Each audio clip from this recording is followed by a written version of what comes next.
+65 will show you the view, making your dreams of a home come true. Call us now, don't hesitate. Just dial 876-16867.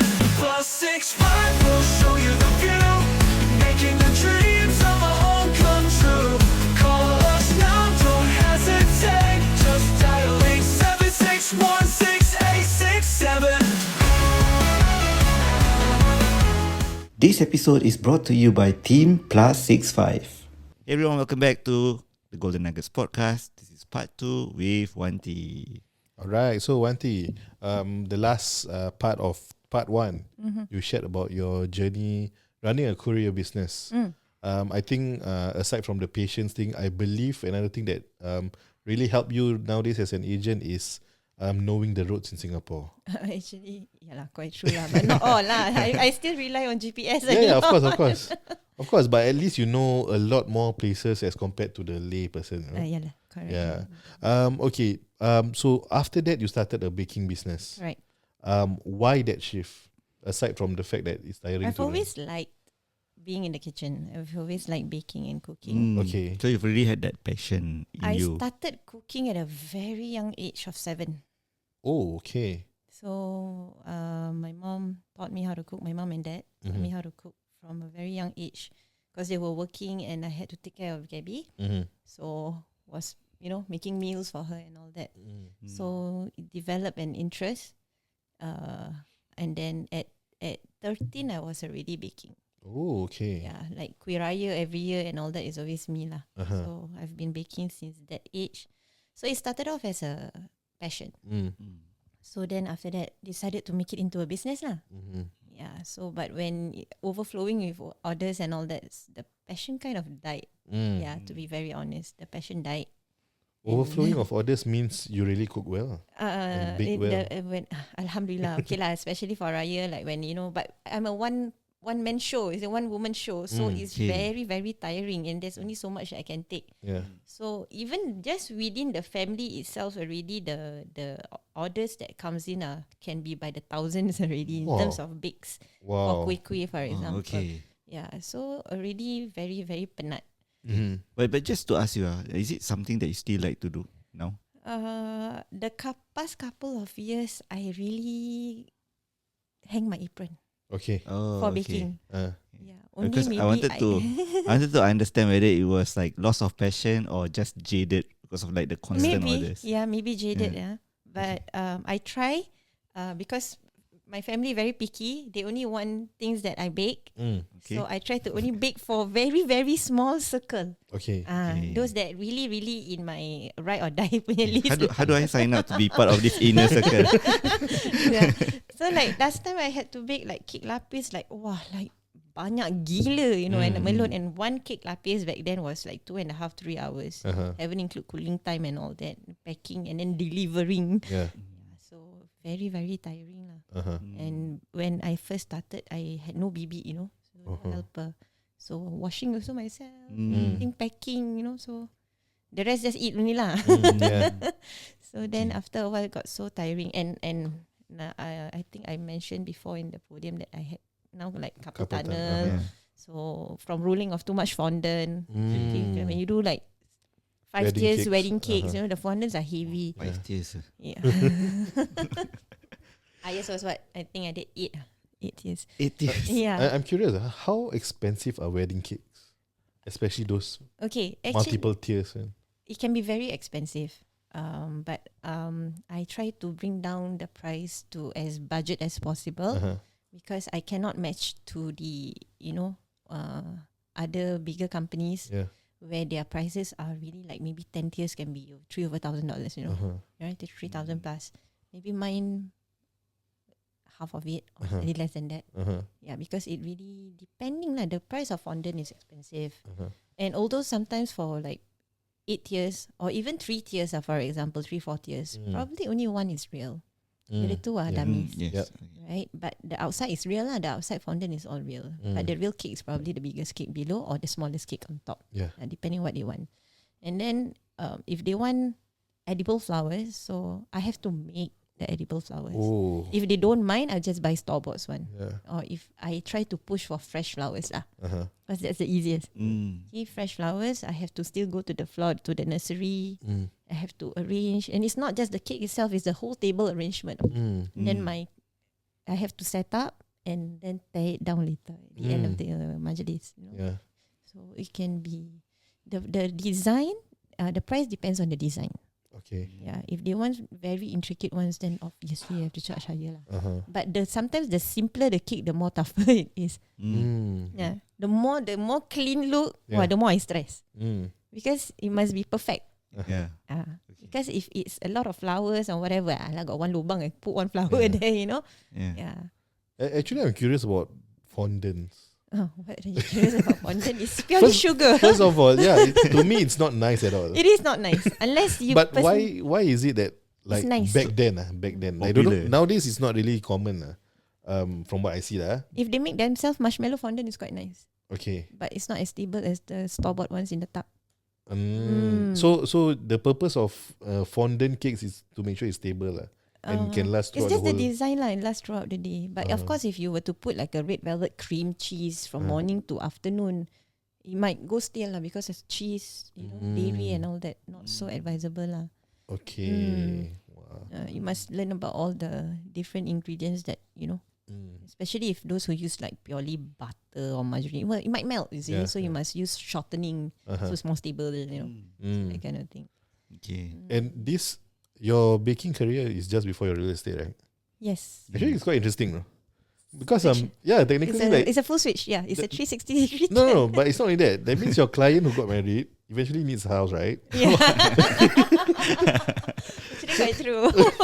So is that the case? Like no lah. Actually, because I think back then most of them already have a house lah. But now that that the page that we had was from Black Cube, I changed to to PSF lah. In that sense. I changed to my own personal page. I'm still trying to get Meta, so angry with them, to change the page name and sort out all of our other issues that I have with my page lah. Okay.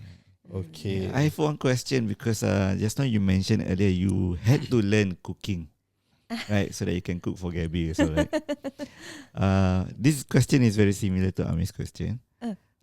How has being sorry, just for context, I know Gabby personally. So and for context, who is Gabby? Gabby is a sister. My sister, my younger sister, my baby. Yeah. So how has being a sister to Gabby, knowing how she's like in the past, prepared you for real estate? How knowing Gabby has prepared me for real estate? Actually, How maybe being you a should ask her no, that how question. being a sister to her? How being a sister to Gabby prepared me for real estate? Yeah. I actually picked up a lot of my bluntness and vulgar, I guess. Okay lah, we were brought up in a family that that speaks our mind. Very open. Very open and very blunt. Okay, we no holds barred at home. Okay, yeah. Okay. So but she's the most no holds barred. Okay. She's the most, her mouth. If people cannot take Yeah, I it, know. right? You will know her because personal friend. So I think maybe she make me somehow. Maybe she doesn't know this. Although I'm the bigger sister, but I have always felt that if I need someone to protect me outside, I can always rely on Gabby also. Okay. Yeah, she's my feisty sister. Okay. Yeah, so she's my motivator, and she's also the sort that helped me, macam don't think too much. This person can. Yeah, I cannot say because it's vulgar, right? But just get rid of this person and move on. Yeah. Like that. Okay. So she's also a sounding board for you in terms of your She is. real estate She's business. been. We are really, really close. My siblings, my elder brother, myself. I'm number 2, Gabby. Although the age gap, me and Gabby is 9 years different, 8 years plus. Yeah, but we have been really, really close because sort of I also take care of her since she's a baby. And she stays with me. So our bond is really not like any other siblings that you may have seen outside lah. We are really, really close. We share secrets and all that with each other. Okay. Okay. Only that I wonder why I never see this guy. Secret friend. Maybe he came lah, because Gabby said you came to Pasir Ris house before, but I just couldn't recall. Maybe. Maybe. I can't recall also. Why this one is a secret? One of the secrets that's not shared. Maybe. Maybe. Not yet uncovered. But this podcast is about you, not for me. Okay. I want to follow up with Amir's question. Right, you were mentioning about you were, baking all the cakes and then to real estate. What makes you transition? Why the transition? And why real estate? Obviously, firstly is definitely money lah. Okay, I other than baking, I was baking, teaching. I had 7 jobs at one go. Okay, so I was doing a lot of things in one go. There's only one of me. Not enough time. Always not at home. No time with my children. So I decide to, and plus with all these MILF issues, I kind of like, sit down myself one night and, you know what? I think I want to stop all these, focus on one. So what direction should I take that probably could help myself, have a comfortable life for my children, something better lah. So then I was like, maybe listen to my mentor this time, go and study real estate. Because I was procrastinating because I'm so lazy to study. Okay, pause. So your mentor Was my personal friend also from back then. Yeah. Okay, and is your mentor in the real estate industry? He's currently my mentor lah, my leader lah. Okay. Yeah. So he's my current leader right now. So we were personal friends back then. So he's the one who take real estate. Sure can do one. So finally listen lah. But before, what I regretted was not taking it earlier. Okay. I fell into bankruptcy. Okay. Yeah, after the divorce, so bankrupt. Everything just like restart. So I had to wait for my bankruptcy to be discharged. Yep. Yeah. Then after that, I took my real estate exams. Okay. If I had taken earlier, then maybe. I don't know lah. I'm really not sure lah what would happen then if I had taken earlier. Okay. So yeah, waited too long lah. So that's why 7 jobs, not easy. Okay. So one thing that I think a lot of people don't know is that if you are undischarged bankrupt, you cannot be a real estate agent. You cannot. But that doesn't mean you cannot do the exams first and all, right? Because you see, your exams are tied to there's a time limit, So your course you take it will only last you for 2 years. Then you have to retake. Yeah. So might as well you wait for yourself to be discharged and then take the exam lah. Because commonly, take the course. like bankruptcy is 4.5 years, right? Depends. Mine was I was discharged on the 6.5 years. Okay. Yeah, I know people who were bankrupt for like 10, 11 years before they were discharged. So not necessarily after the 5 years they will discharge you. It really depends on your case. Okay. Must see your good result lah, whether you're in red or green. Yeah. Oh yeah. Yeah. That one another podcast lah. Yeah. Don't need to talk about it now. Yeah, that one. Never mind. I mean, got stories, man. Yeah, a lot of stories. Okay, but anyway, so you eventually got into real estate. One of the motivation is of course the income. The income and time, flexibility. I don't have to so-called, report to a higher boss lah. Like what if I don't work hard enough? It will reflect on my paycheck lah. Yeah, that's on you lah. It's on me. So how hungry I am, to chase for that. Then I work harder lah. Okay. So Yeah, no stress, lesser pressure lah in that sense. Don't have to chasing the train or chasing or speeding through lights to clock in exactly at 9 a.m. Yeah, that's true. Yeah, Yeah. But okay, the thing is, a lot of people see real estate agents as someone who actually earn a lot and all. But we know of a lot of agents who are really struggling, True. getting by paycheck to paycheck, and paycheck is inconsistent, so it's Correct. also an issue. Correct. For you in the past 4 years, is it 4 years now? Yeah, 4 years. This is my 4th year. For the past 4 years, you are in the industry. Have you had that kind of situation? Yes, where definitely. Definitely have gone through people think you agent show you a lot of money. Mm. So I think that's not true lah. Yeah. Because we also commission to commission, Yes. and it's not monthly. Yeah. Yeah, you have to Sometimes wait for and the we have to wait, payout. and sometimes Mm. we have to chase. Yeah. So it's really really, and also depending on your clients lah, or your network and all that. But once you start the ball rolling, and if you are consistent every month, then there shouldn't be that much of a struggle. But to be honest, we are also the same like any other person out there. Yeah, so not all agents are filthy rich lah in that sense. Sometimes what Yeah. you see is not exactly what happened behind the scenes. Yeah. Yeah. You know? Yeah, sometimes what they only show you what they want you to see. Yeah. Mm. So my question is, how do you, because you say what you see is not really what is the case, Yeah. right? How do you balance both? If let's say, because I mean, the three of us, we have our own businesses. There are months that is we are not doing well. Right, There are yeah, months we are correct. doing well, right? How do you balance the months that you're not doing well, and at the same time trying to put up a front that everything is okay? That's where my husband is working full time, Okay. so he has a monthly paycheck. Uh-huh. So have to depend on husband paycheck lah. Okay. Then on all the other months, sometimes may not be enough, right? So what we do is we kind of roll the credits until my com comes in and we one time pay Okay. all that. Okay. So yeah, that's what we do lah sometimes. Yeah, Okay. Not easy, being Not agent. not easy. Really, really not easy. Share with us your very first client, Oh, and I- also that very first big paycheck. How do you feel at that point of time? my very first client, he was an administrator case. Okay. His whole family passed away in a Port Dickson accident. Whole family. 2018, if I'm not Yeah. mistaken. Okay.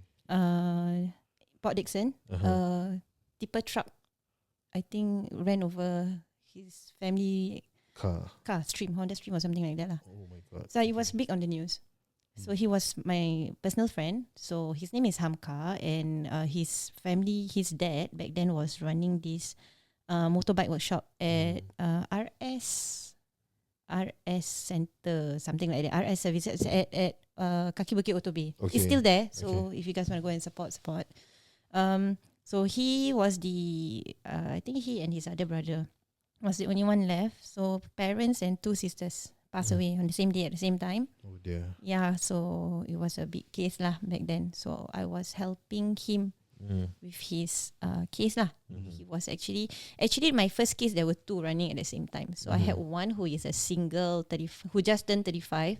Very straightforward. That was a cold lead. I don't even know how he knew me. So yeah, that was cold lead. He just saw me on Facebook one day and decided to call me. Say he wants to buy a house. Okay. Did his HFE very fast on that one. So just buy buy, okay, finish, that's it. Okay. Okay. Yeah. Then the other case is this friend of mine, personal friend whose family passed away.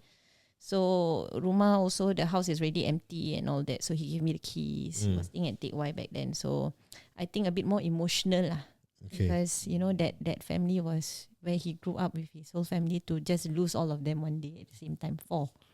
Ooh. Mother, father, 2 sisters. Lost 4 all at the same day. So that one, I also have to be a bit more tactful and compassionate and all that lah. So that was my very first case. So to be given this case, I tried my best lah, because it was my first administrator case lah. Yeah. Actually my first case altogether, whatever. So buyer came, had offer, then buyer back out. Somebody quite popular, so but I'm not going to mention names. Okay, so but Alhamdulillah, everything went through smoothly. I was thankful lah that he picked me to be my very first case. Yeah. Yeah, and put that trust in me. So I learned a lot from that journey as well. Yeah, and then when I get that paycheck, I was like, oh, Alhamdulillah lah. Like this is the first time that I actually dapat a paycheck that big lah. Yeah. For just selling this one house. Just it was purely selling. So then macam okay lah, celebrated a little bit lah. But I'm not into shopping spree or whatsoever. So basically all the money is to children and paying bills lah. Yeah. So how do you celebrate? I was just happy lah. Like I won't really. For dinner or Not really lah. Maybe probably just go out and eat steak or something like that lah. Just something normal. okay. I go overseas? No, I don't think so. We were still COVID. No. Oh, Didn't go okay. anywhere yet. Yeah. And how long from the time you got your license to the very first completion lah, put it? That means when you get your check. I got my first year wasn't that bad. Okay, my second year was a bit of a drop. So my first year, the moment I got my license, within the next 2 months I already got a few cases lah. Yeah. So I had like a few at one time. So Okay. and then I think I got my first check probably 6 months later. Yeah.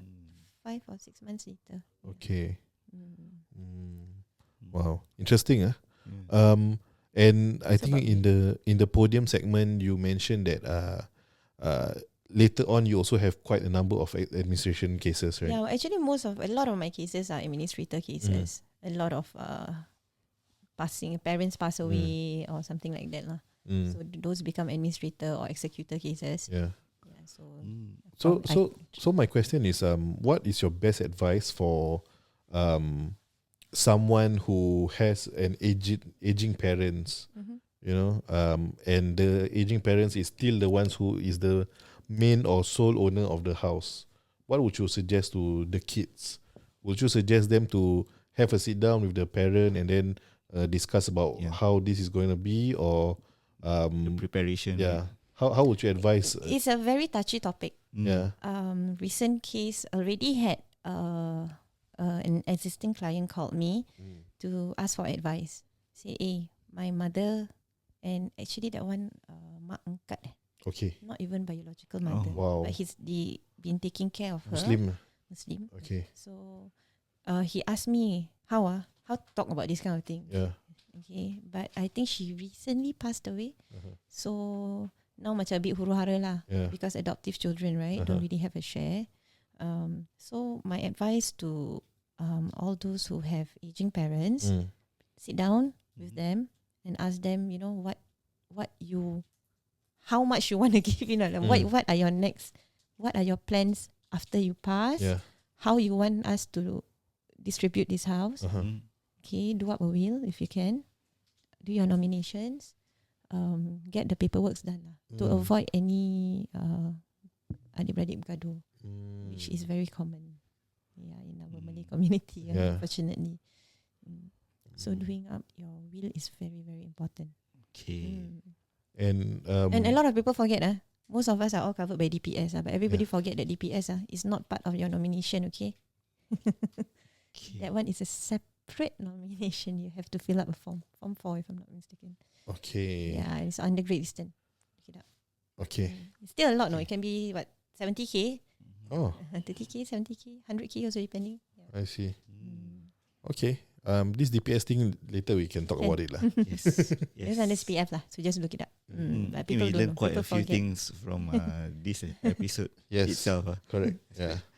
Especially life and death. You never know when it's Yeah, going to end. correct. Yeah. But for you listeners, this episode is not going to end yet because we still have part 3. So stay tuned, guys. See you in the Yes. next one. Bye bye.